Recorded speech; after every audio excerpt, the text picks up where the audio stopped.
দ্বারা তোমার দিল থেকে এবার তোমার বলা উচিত ইয়াকা না'বুদু, যে আল্লাহ, অতএব যেহেতু আপনি দিছেন সব, আবার আপনি হিসাবও নিবেন সব, কাজেই অন্যদিকে ঘুরে ফিরা লাভ নাই।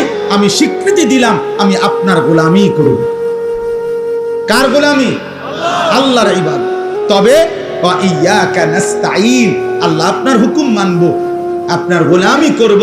তবে একটা আবদার শুধু, মাওলা আমি একটু সাহায্য প্রার্থনা করি আপনার কাছে, আমি দুর্বল মানুষ, আমারে আপনি সাহায্য করেন, আমারে আল্লাহ আপনি তৌফিক দিয়েন, আমি যেন সেজদা দিতে পারি, আমি যেন গোলামি করতে পারি, আমি যেন গুনাহ ছাড়তে পারি, আমি যেন হালাল পথে চলতে পারি, আমি যেন হারাম বর্জন করতে পারি।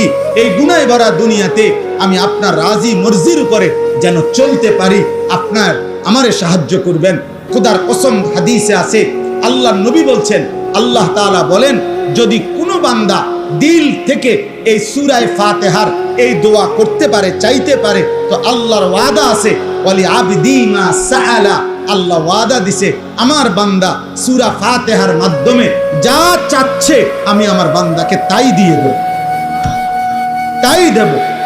তুমি যদি বাস্তবিকে আমার সাহায্য চাও, তো ইবাদতের জন্য, নামাজের জন্য, সেজদার জন্য, বন্দেগীর জন্য, গুনাহ ছাড়বার জন্য, হালাল রোজগারের জন্য আমি তোমারে সাহায্য করব বান্দা। তুমি বলো তুমি দিল থেকে চাও কিনা।